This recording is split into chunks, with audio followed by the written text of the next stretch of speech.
Hey guys, glad to be back. It's Corey and Preston again. I hope you guys are getting used to seeing our faces. We've enjoyed doing these videos with you, and we're looking forward to killing another boom slate. And I kind of just want to open up by saying I could not be happier that Anthony Davis didn't explode last night and ruin all of our lines because I really I wanted us to nail that, and we did pretty well. And want to keep the streak going today. I saw a few of you got 3 out of 4 yesterday on the leaderboard, which is great. I know 2 days ago you guys took it down, and we want to keep getting you guys that success. So what do you say, Preston? You ready? Yeah, I'm ready. It looks like we got a good slate of games today, and got some options we really like here. Yeah. So let's go ahead with it. Well, today we actually have a tough category to start out with points between Ben Simmons, Brandon Ingram, Hassan Whiteside, and Rodney Hood. I know you've been researching all day. Do you have anything you love here? Yeah, this one's tough. We got a bunch of guys that don't score massive amounts of points. So they're all middle of the pack really. So you're looking at mid to upper teens from the first three guys. Hood is probably the guy I would exclude here. He's playing about mid 20s in minutes, and the other guys are more just high usage, high minute players. And he just doesn't have as big of a role in the offense as the other guys do. Um, this one's tough. Whiteside is a guy I really like tonight. With the injuries there, he's gonna have to do just that much more for the team. He's been playing very, very well recently, and his upside is a 2020 game. And you have Ingram, who he's been a big focal point of their offense lately. He's been playing well also. But and then Simmons is gonna get you about 15 points and right around triple double most games. This one's tough. I like the matchup that both Simmons and Whiteside have. But I think I may lean Ingram here. He just puts up way more shots than the other guys. He's looking at about 16 to 17 shots lately, and I think this game stays close with the injuries for Miami. I think he gets mid 30s minutes, and I could see him putting up 20 plus points tonight. Yeah. I think Preston nailed this entire 4 guys we have. Like you said, Hood's just not going to see the minutes that he needs to get that done. Got a slower paced Philly team, not too slow, but we really do have 3 guys that we have projected around 15 to 17 points. And when that happens, we always say we do want a share of each of them, which I think we do, and I think Yeah. I do too when I enter. Yeah, you got to like Brent Ingram's the only pure scorer here we have. We know Whiteside is obviously center; he'll stay inside, and Ben Simmons, Preston actually posted a stat today in our NBA chat about his luck with shooting threes, and it was kind of pretty interesting. What do you Yeah. have? Like he's made 1 3 in his career, maybe not even that. He's made 1 3 since high school, I believe, and he was like one of 13 at LSU in college, and he's attempted like 13 3-pointers this season. Or actually it was in the NBA. He's attempted 13 3-pointers, and I read in the comments of the tweet that most of them are not true 3-pointers. Like they're not spot up 3-pointers. They're heaves from midcourt or something like that. So yeah, he just he'll get his points in the paint, but and some free throws. But yeah, he doesn't have 30-point scoring upside every night. Yeah, that's a crazy stat, and I kind of would expect LeBron to pick up this assignment. I think it's gonna be a great matchup. I'll be watching it for sure.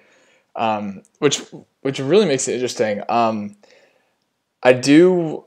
Oh man, I really do like Ingram's scoring upside. He's just gonna be chucking up shots. Lonzo Ball being back is gonna help him get some spacing a little bit as well. Looks like Lonzo's gonna have his minutes increased too.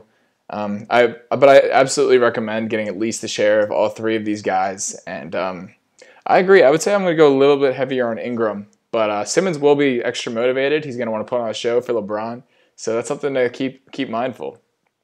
And with that, we'll jump into rebounds. We got that same Hassan Whiteside, Joel Embiid, Julius Randle, and Tristan Thompson. Do we have a clear-cut favorite here? Yeah, Whiteside's my guy here. He's put up double digit rebounds in 7 of his last 8 games, and he's just dominating the boards. He's finally getting minutes for whatever reason. Earlier in the year, he just wasn't playing a ton. He didn't have a defined role in the offense. It was kind of weird, but yeah, I like Whiteside a lot here. Embiid, he could compete, but with Cleveland, they may go smaller, so he may not get huge minutes. But I think with the matchup with Tristan Thompson, he may be a little limited, and I think Whiteside just abuses that Lakers front court tonight. Yeah. And the other two guys just aren't huge rebound guys, so I like Whiteside a lot here.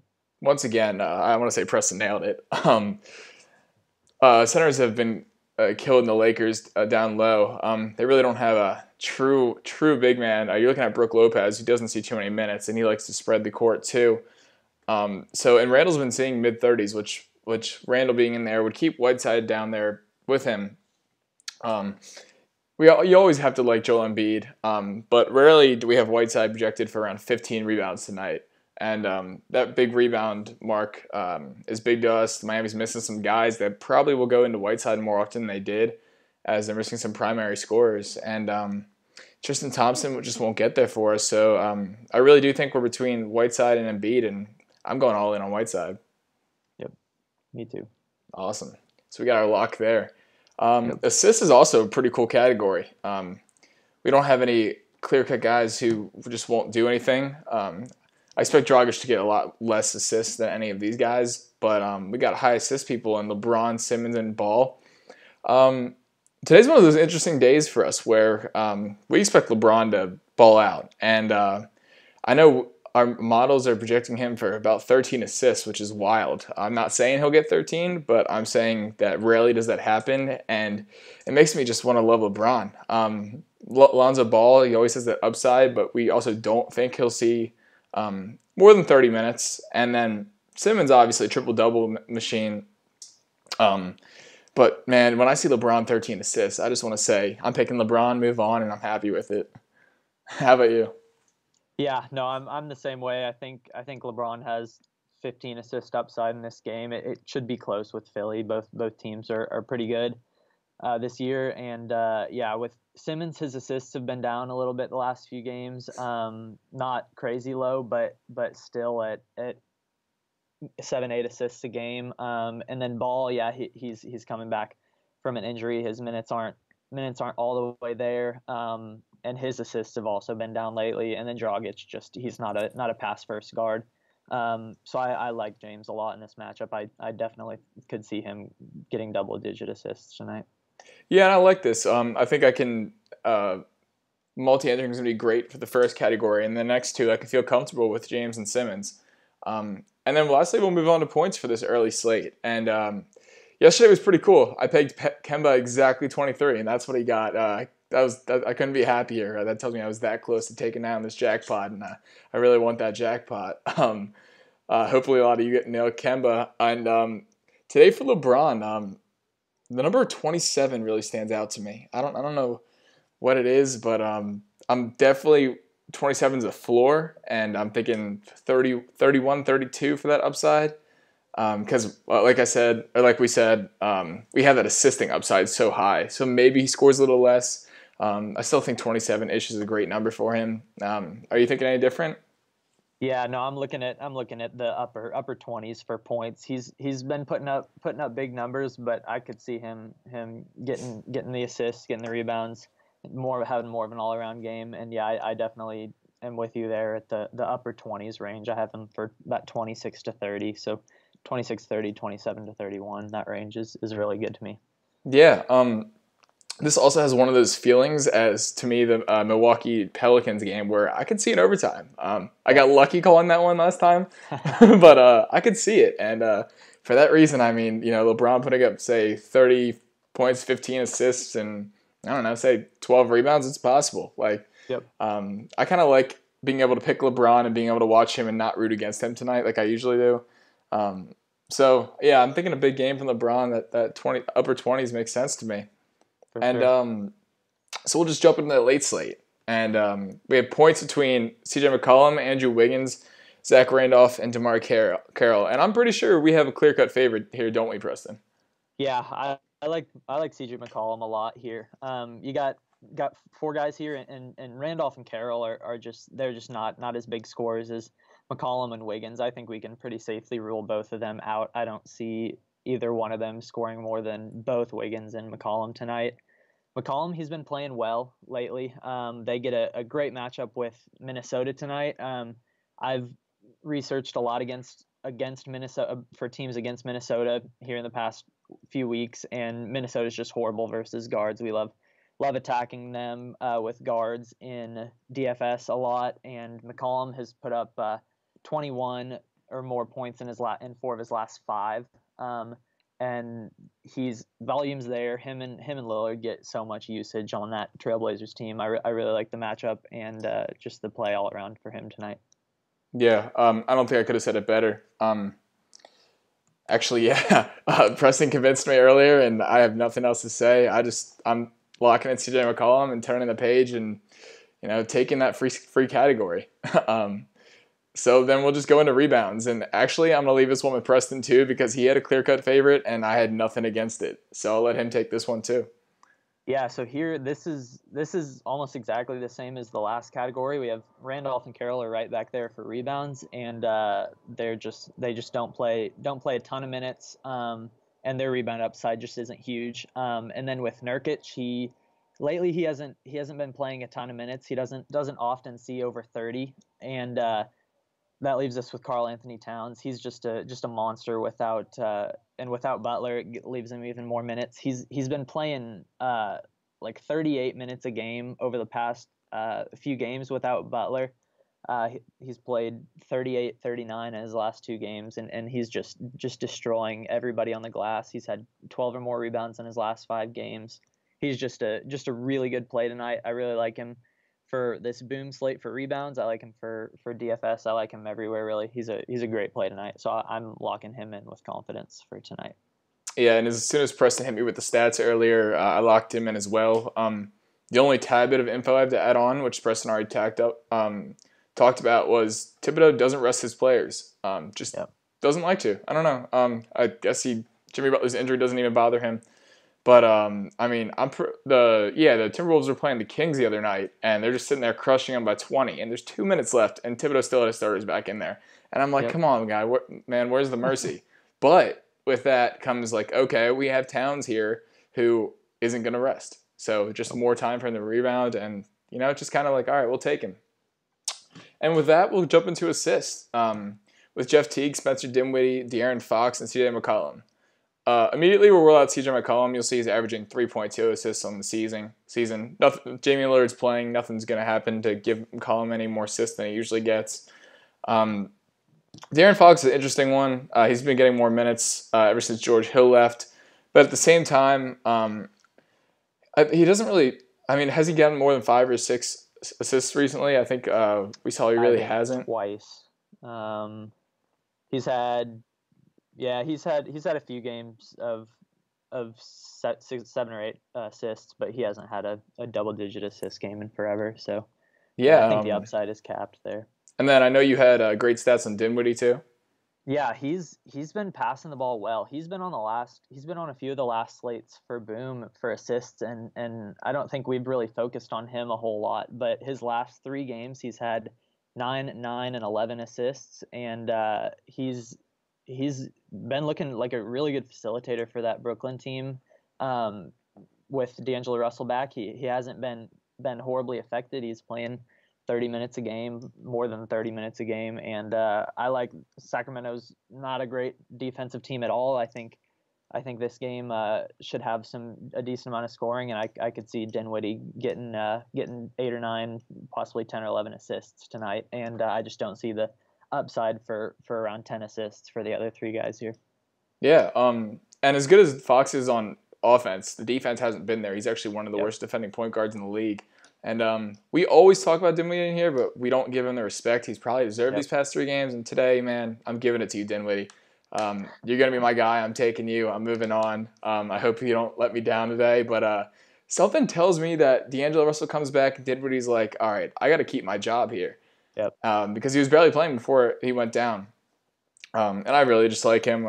Teague's going to take more of a scoring role without Jimmy Butler there. Andrew Wiggins is going to take more scoring role, and then you're going to have Towns doing the same thing. So it really makes you feel comfortable Dinwiddie against one of the worst defensive teams in the league to get it done. And then lastly for today's slate, we have Damian Lillard points. I'm feeling an explosion spot here for you, for me. Are you thinking the same? Yeah, he's been playing incredibly well. His prices are up on DFS sites. His numbers are up in the box score. He's just having a great year. He's playing very well after the All-Star break. Once again, it seems like he plays well after the All-Star break every year.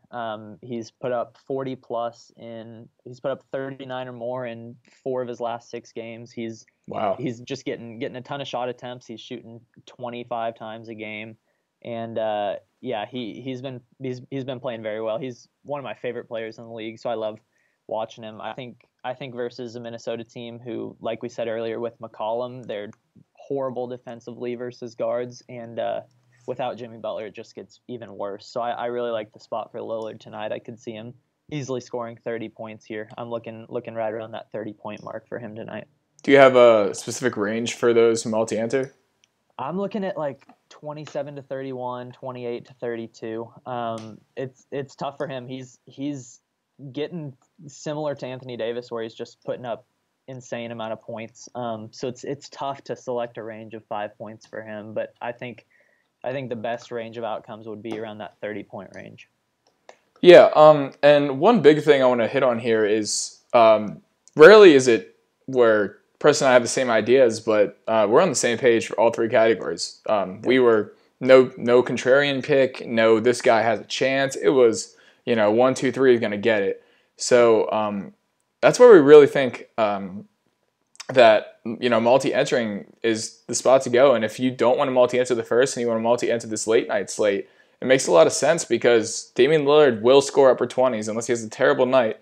But the Timberwolves are no great defensive team. I remember we were looking at Timberwolves without Jimmy Butler on the court, and their defensive rating was like one of the worst I've ever seen.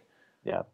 Which is huge. And look for Damian Lillard to take over. He wants his team to make the playoffs. He's expressed that with the management, and I really think anywhere from 28 to 32, 29 to 33 is a great area. And because we're on the same page for those first 3 picks.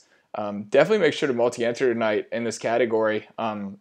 Maybe single enter the first one because I think we can nail this slate, and I'm excited. I'll take that jackpot myself. Yeah, for sure.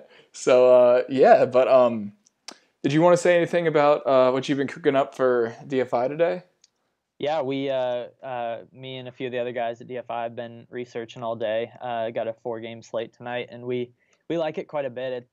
There's not a whole lot of value out there. It's not a really easy slate to digest really, but with the research we've done, we like a few guys. We have Goran Dragic and Dwayne Wade are our must-haves at DFI, and we think with a few of the injuries at Miami, that those guys are in prime spots to crush value tonight, and we really like those plays. Nick wrote a DFIU piece on in the War Room, and that should be posted. And we're really excited about the slate tonight.